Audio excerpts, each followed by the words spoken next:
नमस्कार, आपका स्वागत है। दोस्तों, महाभारत ग्रंथ में मनुष्य को भोजन करते समय कुछ बहुत ही जरूरी नियम बताए गए हैं। अगर कोई मनुष्य नियमों का पालन करते हुए भोजन करता है तो उसे आरोग्य के साथ ही सुख, समृद्धि और वैभव की प्राप्ति होती है। शास्त्रों में बताए गए ये नियम वैज्ञानिक दृष्टिकोण से भी परिपूर्ण है। इस प्रकार से भोजन करने पर मनुष्य सभी देवी देवताओं का आशीर्वाद प्राप्त करता है। अतः आप भी भोजन करते समय इन नियमों का पालन अवश्य करें। तो आइए बिना देरी किए जान लेते हैं वो कौन से नियम हैं। पर उससे पहले अगर आपने चैनल को सब्सक्राइब नहीं किया है तो इसे सब्सक्राइब कर लीजिए।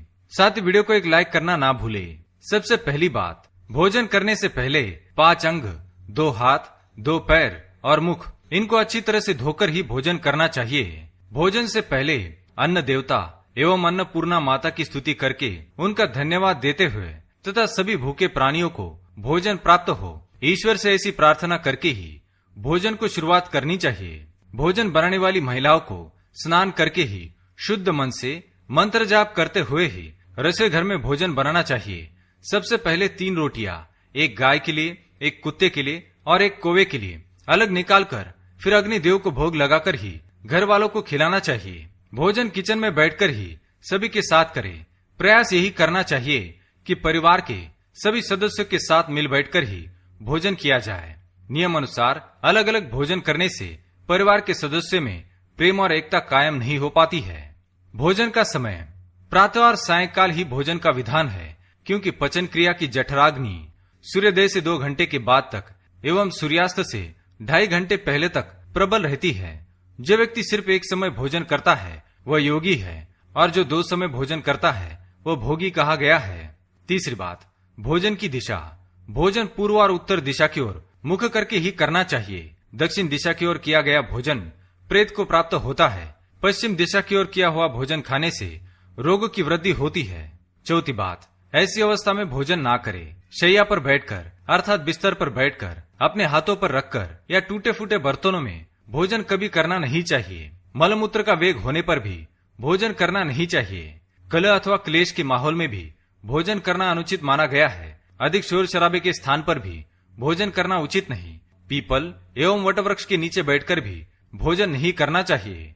परोसे हुए भोजन की कभी निंदा नहीं करनी चाहिए। खड़े खड़े भोजन करना भी अनुचित माना गया है।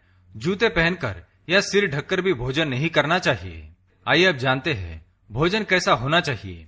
बहुत तीखा या बहुत ही मीठा भोजन नहीं करना चाहिए। किसी के द्वारा छोड़ा हुआ भोजन भी कभी ग्रहण नहीं करना चाहिए। आधा खाया हुआ फल, मिठाइयाँ आदि फिर से नहीं खानी चाहिए। खाना छोड़कर उठ जाने पर दोबारा भोजन कभी करना नहीं चाहिए। जो कोई भी ढिंडोरा पीटकर खिला रहा हो वहां पर जाकर कभी भोजन नहीं करना चाहिए। पशु या कुत्ते के द्वारा छुआ हुआ भोजन कभी करना नहीं चाहिए। रजस वाला स्त्री के द्वारा परोसा गया भोजन भी करना अनुचित है। श्राद्ध का निकाला हुआ, बासी या मुंह से फूंक मारकर ठंडा किया गया भोजन भी करना अनुचित है। बाल गिरा हुआ भोजन भी ना करे। अनादर युक्त अवहेलना पूर्ण परोसा गया भोजन भी कभी ना करे। कंजूस के द्वारा वैश्या के हाथ का, शराब बेचने वाले का दिया भोजन भी और ब्याज का धंधा करने वाले व्यक्ति का भोजन भी कभी करना नहीं चाहिए। छठी बात, भोजन करते समय ध्यान रखे। भोजन के समय मौन रहे। रात्रि के समय भरपेट ना खाए। अगर भोजन करते समय बोलना आवश्यक है तो केवल सकारात्मक बातें ही करे। भोजन करते समय किसी भी प्रकार की समस्या पर चर्चा ना करे। भोजन को बहुत चबा चबा कर खाए। सबसे पहले मीठा, फिर नमकीन और अंत में कड़वा खाना चाहिए। थोड़ा सा भोजन करने वाले को आरोग्य, आयु, बल, सुख, सुंदर संतान और सौंदर्य प्राप्त होता है। सातवीं बात, भोजन के पश्चात क्या नहीं करना चाहिए। भोजन के तुरंत बाद पानी या चाय नहीं पीना चाहिए।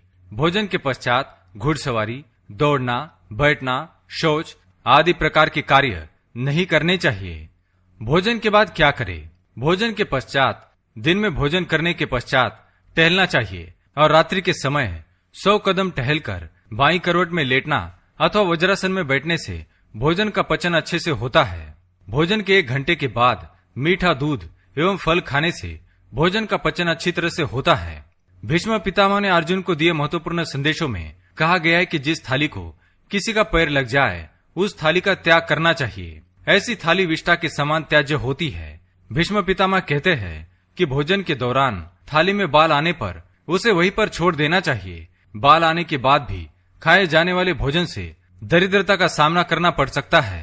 भोजन पूर्व जिस थाली को कोई लांग कर गया हो, ऐसे भोजन को भी कभी ग्रहण नहीं करना चाहिए। इसे कीचड़ के समान छोड़ देने वाला समझना चाहिए। भीष्म पितामह ने अर्जुन को बताया कि एक ही थाली में भाई भाई भोजन करे तो वह अमृत के समान हो जाती है।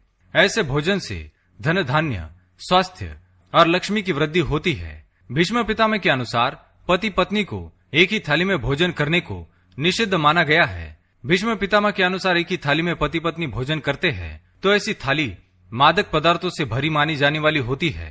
पत्नी को पति के भोजन के उपरांत ही भोजन करना चाहिए। इससे घर में सुख समृद्धि बढ़ती है। तो दोस्तों, ये थी वो महत्वपूर्ण बातें जो महाभारत में बताई गई है। अगर ये जानकारी आपको पसंद आई तो वीडियो को लाइक करें, कमेंट में जय मां अन्नपूर्णा अवश्य लिखें, साथ ही चैनल को सब्सक्राइब करें ताकि आप ऐसे आध्यात्मिक जानकारी वाले वीडियो देख सके। धन्यवाद।